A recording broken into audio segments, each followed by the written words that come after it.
you had our senior year, so we did this little shuttle test, kind of like the combine, but before the season, he had the best time until old Cash here stood up and I beat his time at the T-test. Did you get it? Yeah, I Good for you. I busted your time. Good for you. I don't remember any of that stuff, man. I remember wins and losses. I do. That's the only thing I remember. That's all that matters at the end of the day. I do because that's all I had to my name. I don't remember personal stats. I don't remember anything. I remember wins and losses.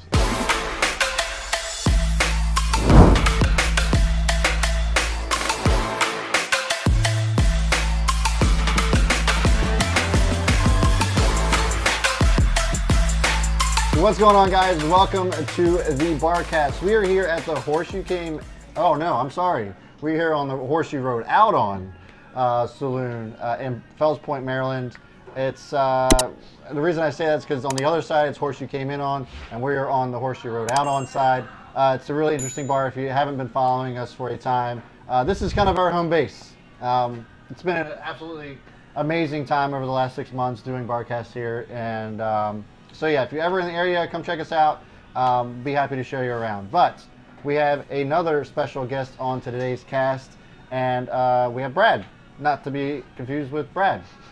So it's a glorious name. It's a fantastic name. It's a great name. It's a fantastic name. So they're like, wait, your name isn't Owen? Yeah, right. It wasn't funny. But anyways. I mean, on the chaos. But welcome, man. Thanks for coming on. Appreciate you taking the time to hang out with us today. Thanks for having me. It's a blast coming down here and visiting you guys. So it's a good time. Now before we go any further, I was talking about you this off camera, and you have the best voice for radio I've ever heard. Yeah, I was like, how did we turn down the bass on? As Christian likes to say, I wake up trying to be Barry White every morning. Right. So no, it is what it is. I'll take it. And you were telling me about, I don't know, the previous employer or whatever had you do the voiceover for the hold. Correct. For being on hold on the phone. It's pretty amazing. Yeah, they had me record that, and apparently it only lasted a couple months. People weren't wild about hearing it on loop over and over again. It was a little bit much, so they took it off. So, yeah. Thank you for calling. Yeah. That's pretty awesome. No, but again, thanks for coming on. So if you guys are curious as to why we have Brad on today, he actually has started his own business too. And the reason we started having guests on is to kind of provide you guys with some more inspirational stories. I know that Christian and I have been amazing to you guys for the last 6 months, and that you love us so much, but we also realize that maybe you want us to change it up a little bit. So let us know, give us some feedback. You guys saw Dorian last week and providing his incredible story with I'm Stephan. And we have Brad on this week to talk about his business and how he's getting things started.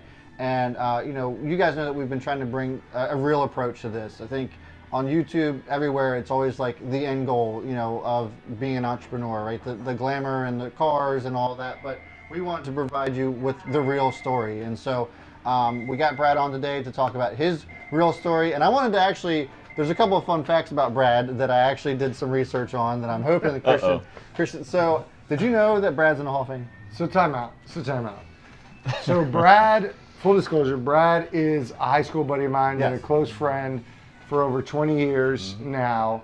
We played football together, so I know you brought facts to the table. I doubt you're going to surprise me with any facts. But did I know that he was a Hall of Fame center fielder at E-Town? Yes, I did.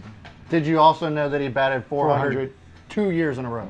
I'm actually surprised he didn't bat it 4 years in a row. You played as a freshman, didn't you? I did.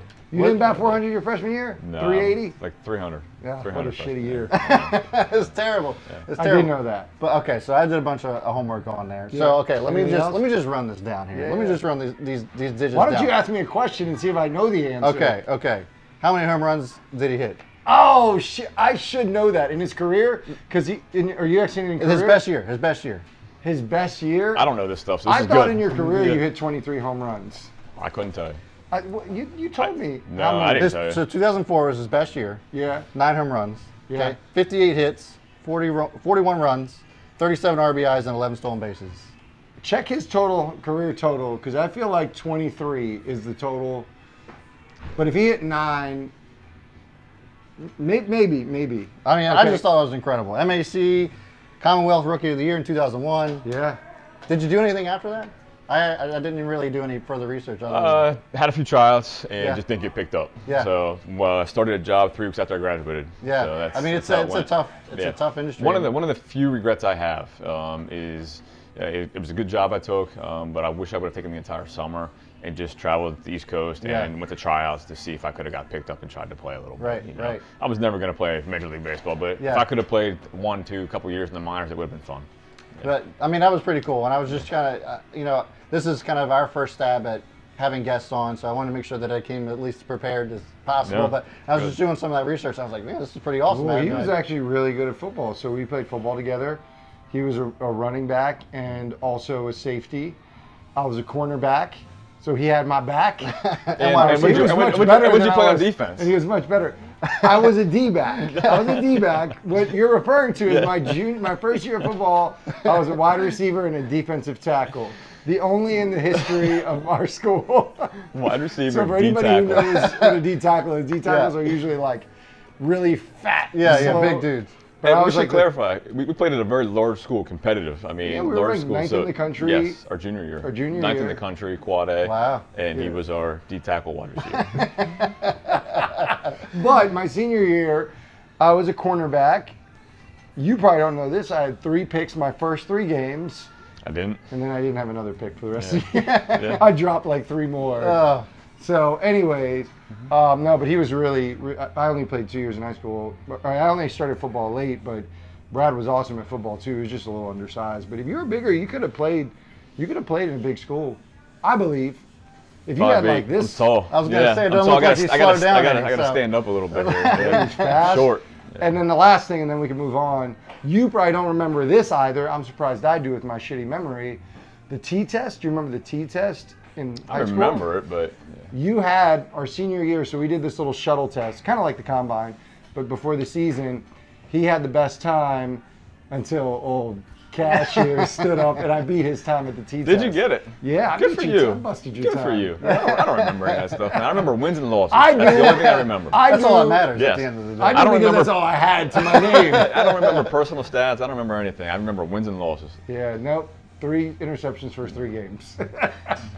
But anyways, I thought that was some pretty cool fun facts that people probably would want to know. But yeah, so if I'm sure that you brought your toast with you. So if you guys aren't familiar with how we do things around here, in the beginning of the Barcast, we always do the People's Toast, the hashtag People's Toast. But we have our toast that we come up with first. So what are we drinking today? What are we drinking today, ladies and gentlemen? I'm going to move this out of the way. Today, move my notes out of the way. Oh, you're going to? Okay. That's a good call. Baby book. That's a good call. Today, so I picked this one for a particular reason. So this is Old Forester Prohibition style. Old Forester 1920. So this is a bourbon. You can see that there. And the reason why I picked this was because it ties into a fun fact about the horse, the bar we are in. So this is, it states on the bottle, in 1920 during Prohibition, Old Forester 1920 was granted a limited permit to bottle medicinal whiskey at Whiskey Row, Louisville, where there's 2 of it was. So this is pretty cool. So this is in commemoration of that. The tie into the horse is that, did you know the horse you came in on is one of 3 bars in North America that existed before, during, and after Prohibition. And it was still open. Oh Yep. wow, no, I did not know that. Yeah, I mean it was a speakeasy. Yeah, but like it survived through Prohibition. Wow.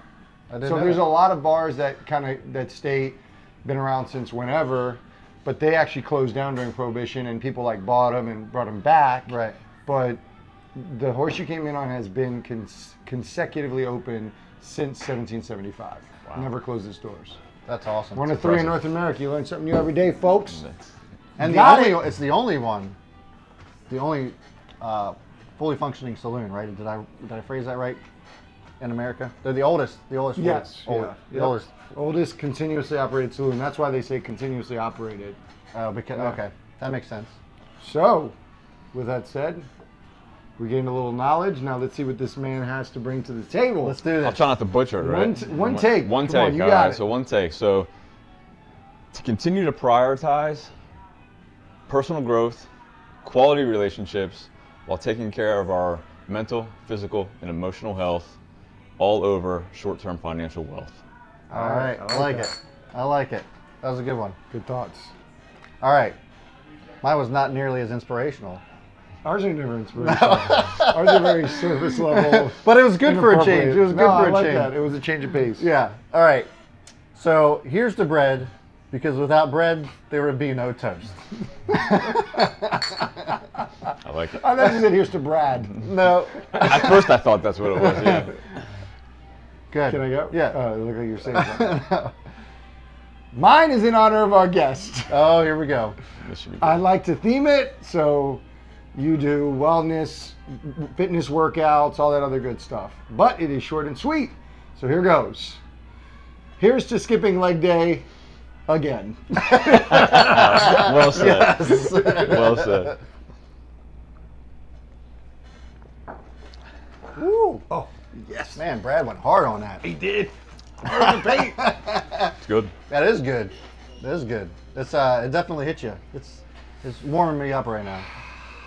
It's So- not bad. It wasn't better than the Sinatra, No. but it A wasn't bad. little jealous I didn't get to try the Sinatra. We can get you We'll some. we take got care you. of that. We got you. Yeah. Yeah. But so let us know what you thought, and Who won the toast? Who won the toast? Comment down below, and then also this is also the time that we open it up to you guys. So this week's People's Toast is brought to you by somebody that we'll end up picking at a later date, but here it is. So I'm at the gym thinking about life, and I'd just like to say, here's to being positive and always testing negative. So what did you guys think? Let us know in the comments below. Did the People's Toast beat all of ours this week? We want to hear from you, and if you think you can do better, please submit your People's Toast at #PeoplesToast on your favorite social media platform. We'll go and find it, and you just might show up on the next week's Barcast. And if you Google your toast, most likely you'll have used one he's already used. But execution's key, so just go for Delivery is important. it. It is. I'm excited because not only do I have my friend here, which is pretty cool, I've been fortunate enough to kind of follow his whole, I've literally seen the whole process and the whole part of the journey. And so it's going to be cool to like talk about it. And the topic I think is really relevant, where we're talking about like the growth. And so I know a lot of the content that's going to come out of it, even you don't know. Right. But I think this is going to be I think it's a really important topic, a really timely topic, and so I'm excited. Hopefully he doesn't screw it up, but I think we'll be fine. And before we get started, let's preface all of it by saying a lot of this journey would not have happened without Christian's assistance. He's been fantastic that for was me over not the last fishing year. for a compliment. That was But not but fishing. I have to do it though. A lot of words of wisdom over the last year have came my way from Christian, so it's been a mutually beneficial He's relationship. gotten free business coaching. Yes, yes, it's Not been great. many get that. Yeah. He's all right, I guess. It's all right. But so then why don't I let you take the lead on this one then? So, Yeah, let's start with what is Alchemy Fit? Talk to us about, I think just tell us about Alchemy Fit, and then we'll backtrack into how you got started, Okay. because that's important. So Alchemy Fit's really, the primary focus is on nutrition coaching, Yeah. holding clients accountable, and by giving them guidelines on their daily caloric intake as well as their macronutrients, your carbs, your fats, and your proteins, their breakdown, and then holding them accountable to that. So every week they get their goals set up for the week. And then the other part of it is I do training, mostly group training, a little bit of individualized personal training out of Harrisburg, where I reside. But most of the Alchemy Fit is based on nutrition coaching. So it's you personally checking in with them Daily. daily, okay. Daily. Setting their goals daily, setting them up and showing them how to track their caloric intake, and then making sure that they're daily, every morning, getting in and seeing what they did the day before, Yeah. and holding them accountable. Really just making sure that they have someone that's going through the process with them. That's crazy. And I say crazy because I think that from your perspective, that's got to be like really labor intensive, right? It is, to a certain extent. I mean, it certainly is getting in and looking at it and seeing how the prior day is, but it's very important to me too that at this point, with where the amount of clients that I do have, that I can do it daily. Obviously at some point how to scale that to a point where maybe it's every other day. But for right now, I'm at a point where I can comfortably handle my workload daily, and I do think it's important that they're hearing from me. The clients are hearing from me daily. They're getting a note from me daily, and they know that I am looking at what they're doing the day before. We all know that nutrition is difficult. Working out is the easy part. People can go into the gym and spend 4, 5, 6 hours a week working out. Nutrition's 24/7, 7 days a week. It's tough. It's really tough. And having somebody that's there supporting you and helping you along the way is instrumental in people reaching their goals. What's really cool too is, so you were at my apartment before we filmed this earlier this morning, and I heard him creating a video for his macro client. And what I realized just now in him talking was like Dorian. It's like we all have similar philosophies, and it's really that personal experience. And so he's talking to him. Today's Monday. He's talking to him, talking about, I guess he was at the Kansas City Chiefs game, Chiefs Packers. Yeah. And just the way you delivered the whole video is, here's your macronutrient breakdown for the week. So he could just say, oh, here's your macronutrient. But he did this whole thing about, hey, hope you had fun. I'm sure you had a bunch of barbecue and da-da-da-da. But it's a testament to like the personal touch. And I mean, I've been through the program, so I know that's a cool thing that you do that I don't know if you realize how much value that is, just to be able to build that relationship by giving that sort of personal appeal to it. A lot of my clients don't reside anywhere near me, and so being able to kind of communicate with them and making sure that they know I'm here for them, and kind of being able to put that personal touch on it's important to me. Yeah. All right, so here's where I want to start, because I think your story is important to tell. Number one, you're only almost a year in. So you really started talking about it this time last year. So you haven't even hit a year yet. But I think where we'll start is like, so some major life changes happened to you a little over a year ago. Let's talk about that before you actually left your corporate job. So where were you at that point? Okay, so I'll back it up. So August of 2017, was in a marriage that wasn't going fantastic. Never in a million years thought I'd be going through a divorce, or even thought that was on the table. But in August of 2017, was asked for a divorce, and from there things just kind of spiraled. Not spiraled, but obviously it was a roller coaster for me. Really, mentally, emotionally, physically. I mean, it's just mentally draining. Agreed to the divorce in February of 18. Sell the house, part ways, do all that. July of 18, and then eventually some things at work weren't going great. And then December of 18, ultimately decided that I'm miserable personally, not happy where I'm at personally, not happy where I'm at professionally. Some things need to change, not sure what that's going to entail or what that's going to look like. And December 3rd of 2018, decided that, I'm going to resign and try to figure this out. So what were you doing? What job did you leave then? So I worked at a local credit union. I managed the fraud department for the organization. Okay. Good people. I was there nearly 10 years. Made a fair living. Was more than content with where I was at financially. But I was comfortable. The bottom line is... You were also training you were part-time training. I was doing a little bit of part-time training on the side. Nothing crazy. Wasn't doing any nutrition at the time. A little bit of training. But it was time. Something in my gut said, you've got to do this and take a leap of faith. And it's really probably been the best decision I've made in my life. Yeah, I mean, I can totally relate to that. Just between two Brads. I like it. But I worked at a financial firm too, and it was a great job. It was a great career. I love the people I work with. It just was not, for whatever reason, and maybe it's the industry, but I just was not fulfilled at all. Didn't feel like I had any kind of purpose. So I can definitely appreciate where you're coming from, and I'm sure there's probably people that are watching right now that feel the same way. And you got screwed over by money. Well, that too. Yeah, I mean, I did not. Yeah, that part. But undervalued, underappreciated. Yeah, but so talk to me a little bit about like when you came to that decision and just decided to take that leap. Was it just I'm fed up and I'm leaving, or was it actually a little bit of anxiety ridden when you actually? There was anxiety throughout. I mean, so there was a specific event, a project that went well for the most part, but there was a little bit of fallout from that project in September of last year, so Labor Day weekend. And there were some things that I thought maybe shouldn't have been ethically, that I were uncomfortable with me, to say the least. And so through that and looking at my personal life, just realized this is really not where I need to be anymore. Yeah. It's not a good fit anymore. Right. But for me to know where I was at financially, all the decisions I made financially up until that point, buying a new house, selling the old house, was all based on that income and that salary and those benefits. I have an 8-year-old son that I had to take into consideration, so things got complicated. I knew in my gut it was the thing I needed to do, the right thing to do, but actually making that decision and getting to that point was extremely anxiety-ridden. I know there was a couple days last October where, I mentally broke down. I didn't process the divorce, I didn't process all the changes, but when they actually happened and I had some nights that I was alone without my son, it was tough. And knowing that I needed to leave work but not sure how I could really do it, there was a good 3 days where I almost didn't get off the couch for 3 days. I hate to admit that, I was exhausted, crying without being able to stop, like trying to figure out what is life, how did I get here? How did I get to this point?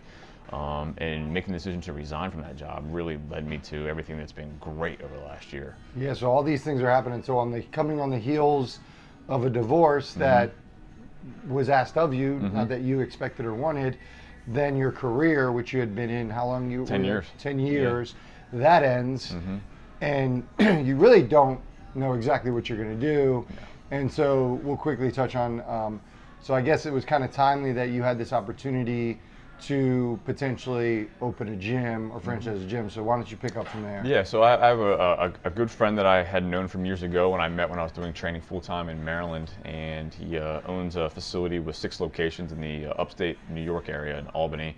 Had approached me about they were franchising, and I thought that would probably be, when I left the organization, I really thought that was probably going to be my future, that I was going to be opening up a gym and running my own facility, and over the course of the last year, through a lot of different things, financial and exactly what it is I want to do and who I am as a person, realized that that's maybe not the best bet or the best option for me right now. Yeah. So ultimately decided not to pursue that.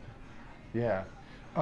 So I'll fill in a little bit of the gaps as well. So he has this opportunity, and this is where him and I start, really, where he kind of comes to me as far as the conversations about his business.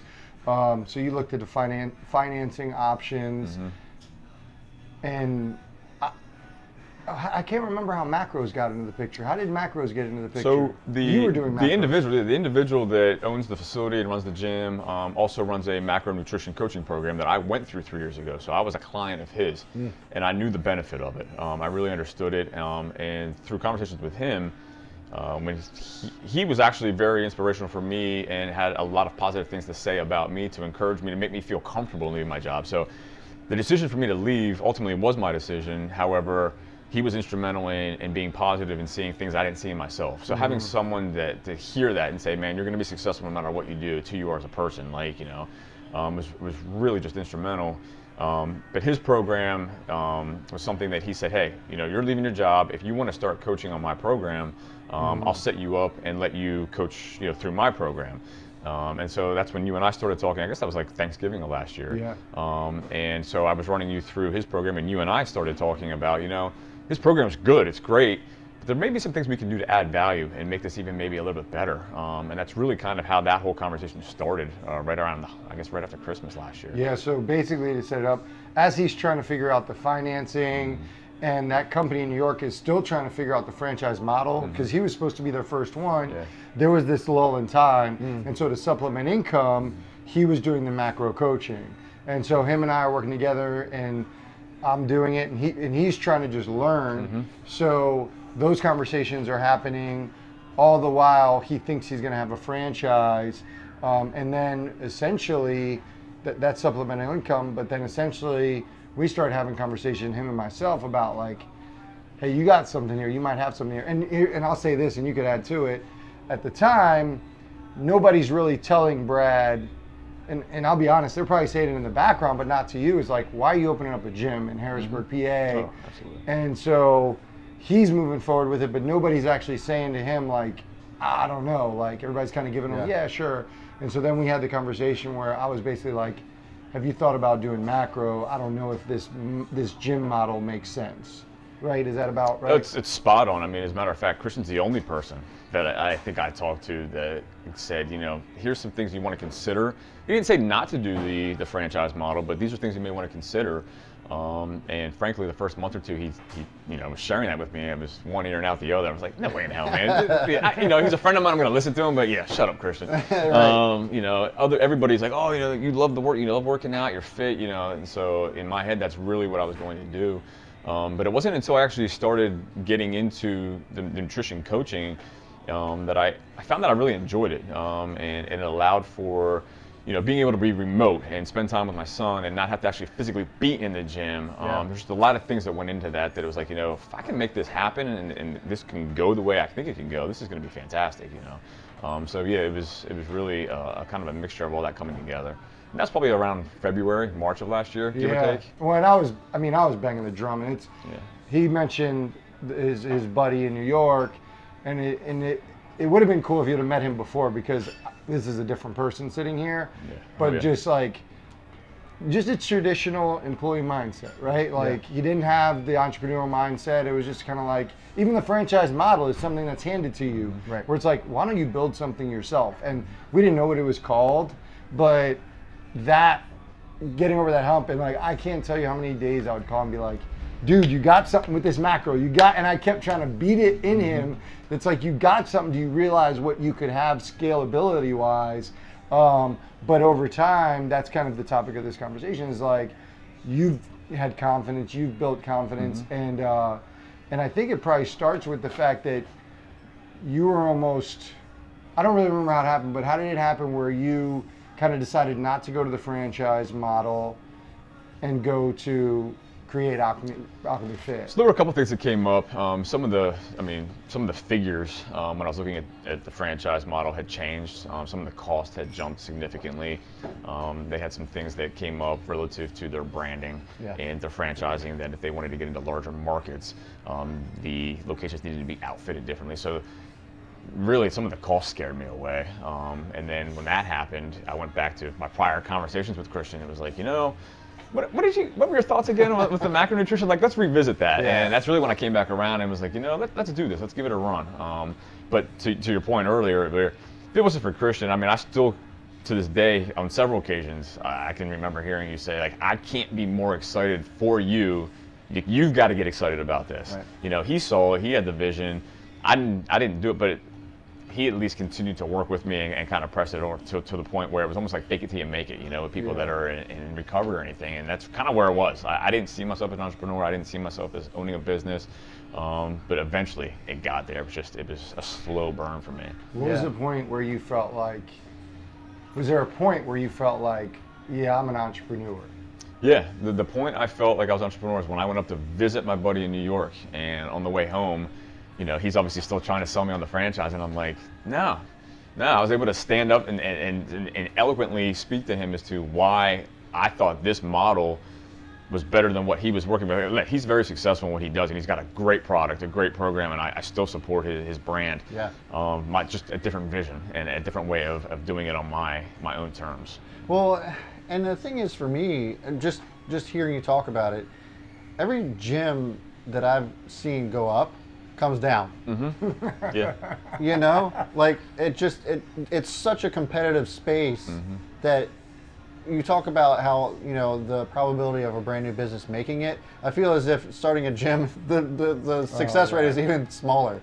So so you already have that going against you. But what I also think sets you apart, just again hearing about Alchemy Fit, is that there's this misconception, I think, or maybe just this mindset that everybody thinks they can work themselves out of, being fat or just being unhealthy.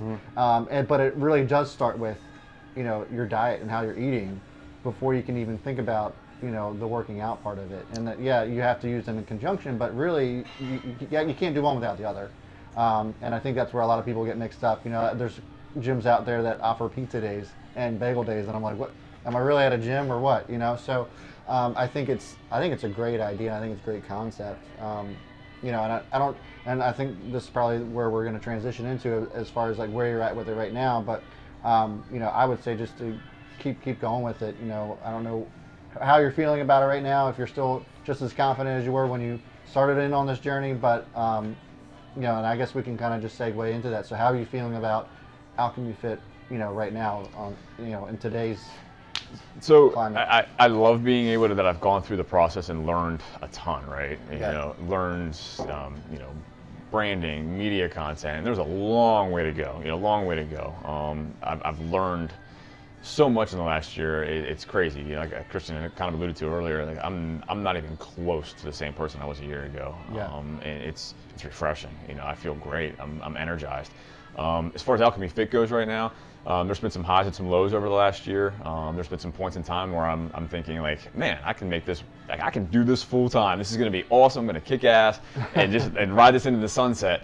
And then, you know, you start to learn that, you know, there's a churn rate and there's a turnover, because my goal is to educate people on this process. What does their body need to fuel them and to maintain a healthy body composition for that client? Everyone's unique. Everyone's, you know, it's an individualized program, right? It's not cookie cutter. You know, everybody's getting something specific for them. And what I've, you know, realized is my goal is to educate you so that when you're done with an 8, 12, 16 week, however long you're on the program, that when you get off, you now know it. You don't need me anymore. Right. You know, I'll hold your hand and I'll be there as long as you need me to get you to where you want to be. But the goal is ultimately that you can do it on your own.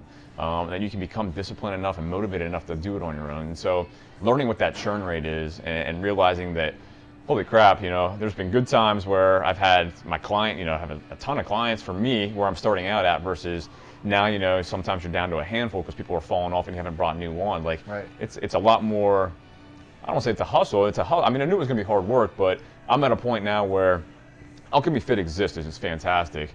But I also need to pay my bills, support my son, and so I'm still looking for right now full-time employment. I'm going to keep Alchemy Fit supplemental with the idea of continuing to grow it, and if at some point I can walk away again from a full-time job, that's the goal. I mean, that would be the goal. But there's no, that financial pressure and stressor will be relieved from picking up some full-time employment for now.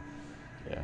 Cool. Well, and I think that's a good thing to point out, because your business is built that it can be a side gig. It can be a full-time gig, which the market's, I don't want to say it's saturated, but since anybody can do it from anywhere, it can become saturated.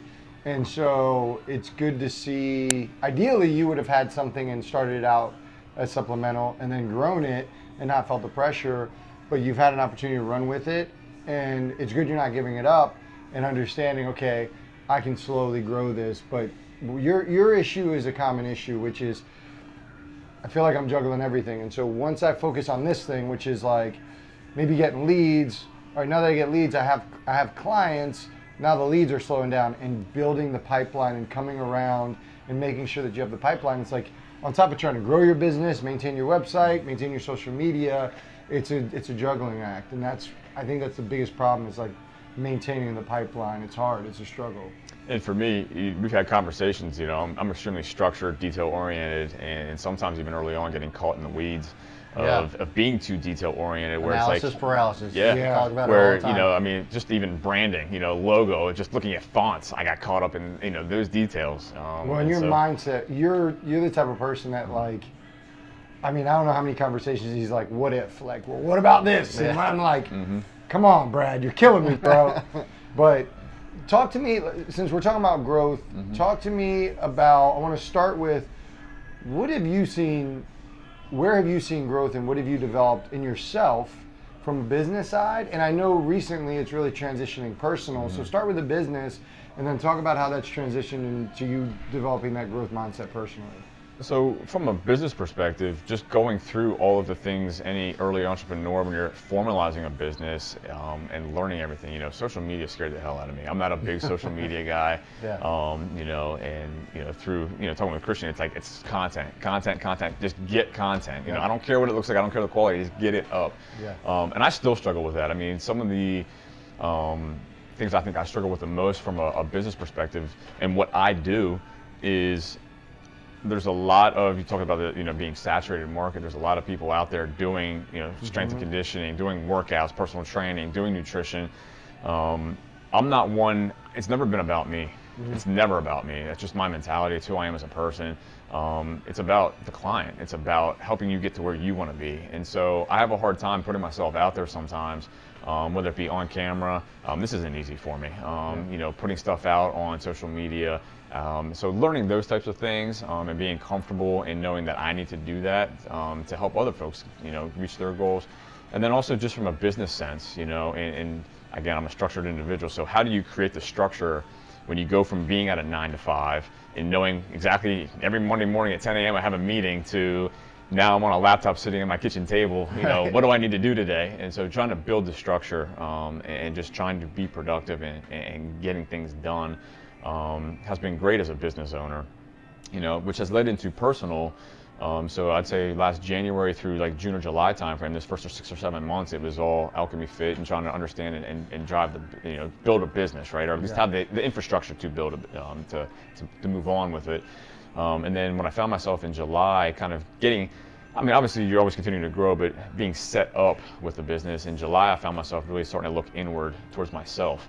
Okay, what do I need to do for, you know, I haven't really looked at myself. And so started reading a little bit. I can't tell you the last time I read a book from front to back, you know. So over the last couple of months, I've read 4 or maybe 5 books, did an Audible, and that has really just accentuated the business side of things. Now, personally being in a completely different mindset.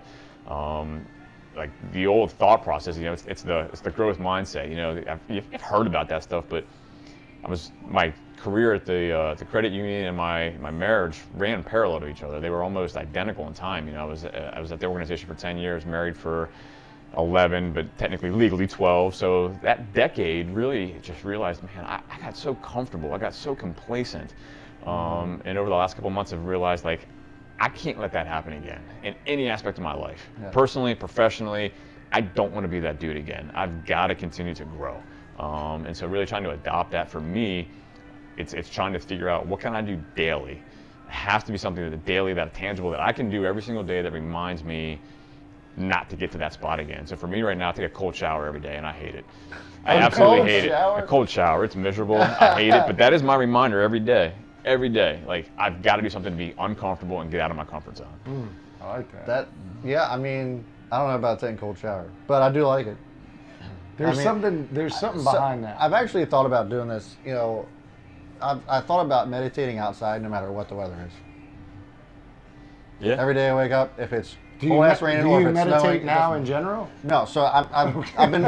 So you gotta start somewhere, right? Go big or go home. It's been something that's been on my mind for a long time to get into, but because I always hear about like the benefits and stuff like that. But I was like, what if I took this a step further, and I just did it outside, and you know, because whatever the weather is, there's just distractions, right? So if you can bring yourself to that state with, you know, I love it. If you're, you know, getting drenched on, you're getting snowed on, whatever. Do it. It's the same thing as the cold shower. I'm telling you right now, every day I look at it, turn that dial, and there's days I gotta take a big breath in, and you just suck it up and take it, and yeah. Man, I'm gonna save that sound bite, by the way. Take it in. Just suck it up and take it. I like it. But no, I think that's awesome. And it's really cool to see like your journey, because, you know, while it might seem like your journey or your story is unique, and it is in its own little way, but you're not the only one that goes through this. And I'm sure that anybody who's watching, you're providing that inspiration for, who's going through something similar.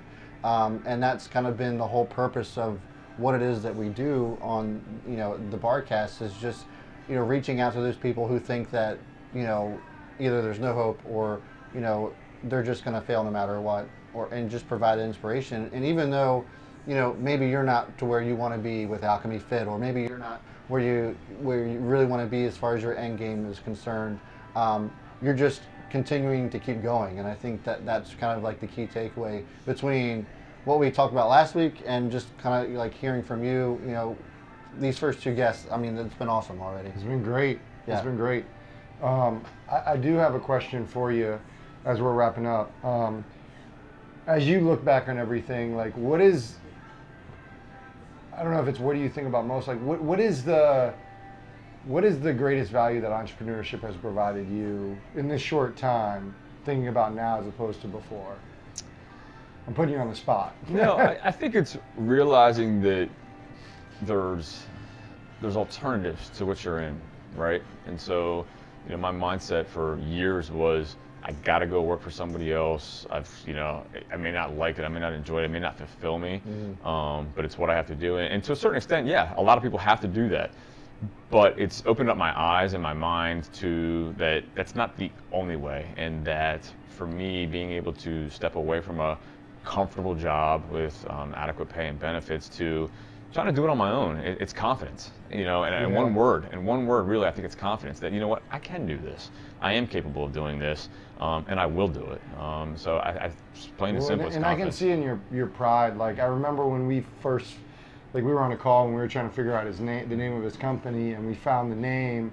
And ever since that moment, like, just him handing his card, like, I could see the sense of pride he has with Alchemy Fit, and the skills you have. No matter if Alchemy Fit continues or not, there's been value to this, and I don't think people realize, like, there's huge value in the entrepreneurial journey. It's developing skills that'll help you with corporate. So the last question I have for everybody, for you to provide for everybody, is if you had to give one piece of advice, words of wisdom for aspiring entrepreneurs, what would that be?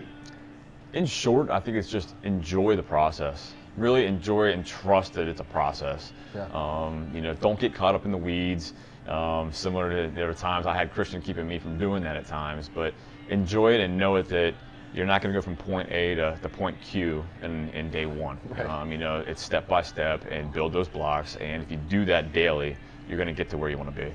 I think that's perfect, man. Well, thank you so much for having us on. Where can people find you? You can find me at Alchemy Fit. It's ALKEME Fit. So, awesome. Yeah. So go check them out, guys. Alchemy Fit, I think it's a perfect name. I think it's a great name. And so that's going to do it for us. Again, if you like this video, if you were inspired today, give us a thumbs up, subscribe to this channel. And again, as always, guys, I will see you all before the bell. And B. Smith is out.